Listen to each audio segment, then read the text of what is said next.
How have you established connections with others, and how has it become a means to enduring friendships, establishing a good circle or network? Okay, didn't realize I was still on mute. Yeah. So this is maybe one of my favorite stories. So back in 2017, I was an undergrad in University of Lagos, and I had a friend, more of a friend, but let's say a friend, who was running to be faculty president. And so basically he was trying to find people in other levels to help him find support from their year to vote for him. And this is one of the, of course, most random and most accidental things that you ever do, because you don't know how it works out. But what happens is I ended up trying to support his campaign, getting close to him in the process.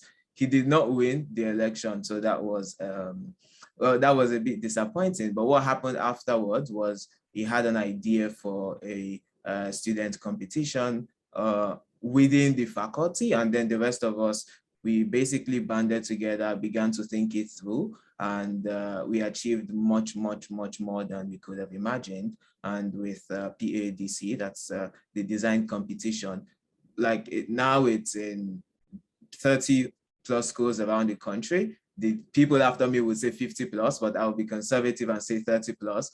There's tons of corporate partners. There's tons of students committed to technology, innovation, and things like that. And I think that you realize that you have so much impact from something that wasn't even planned, right? So you have people who come after and come after and come after, and they're able to build up so much on what you have done. And then they look at you and like, oh my God, these guys must be visionaries because they're able to achieve so much. But the truth is, I don't think anybody can see that far in advance. All you can do is maybe take advantage of opportunity. And more directly to answer your question, saying yes to yes, I will join your campaign team, eventually led to me being part of a community that I really admire. I'm really proud to be associated with.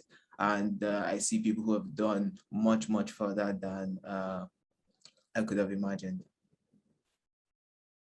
Thank you very much. I always like it when people share anecdotes. It helps relate. Thank you so much. Mr. Abdulmalik, over to you, please. So can you repeat the question again, please? It's a bit of a mouthful. So yeah, that's fine. How have you established connections with others, and how has it become a means to enduring friendships and establishing a good circle or network? Okay, thanks a lot. So I think one of the most important things is just being honest and just being yourself. Then people actually get just drawn to you. So I think there's always this challenge nowadays about people are always trying to be something else or be someone else. I think after a while, there's even a I don't know what it's a hashtag or an anecdote, fake it till you make it. So, but I think at the end of the day, I always say to people, I haven't met anybody in this world that likes to be lied to. So I would just say the most important thing is just trying to be authentic, just being yourself. And it also goes back to even your faith.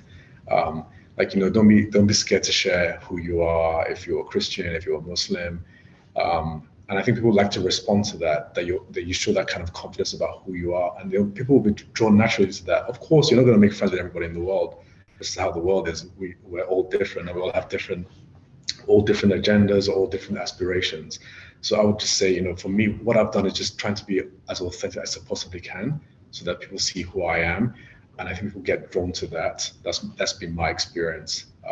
And then from there, you can start building an ecosystem amongst your friends, amongst your family, and things like that. I think that would be my main message. Just be who you are, be confident who you are, share your experiences, share your stories, share your opinions on different things. When you share your opinions, don't be judgmental. Just say, no, this is my opinion. This is my angle of how I take on things, for example. And people, I think, naturally get drawn to that. And if you're authentic, people will say, okay, whether it's Mariam is like this, I know what to expect.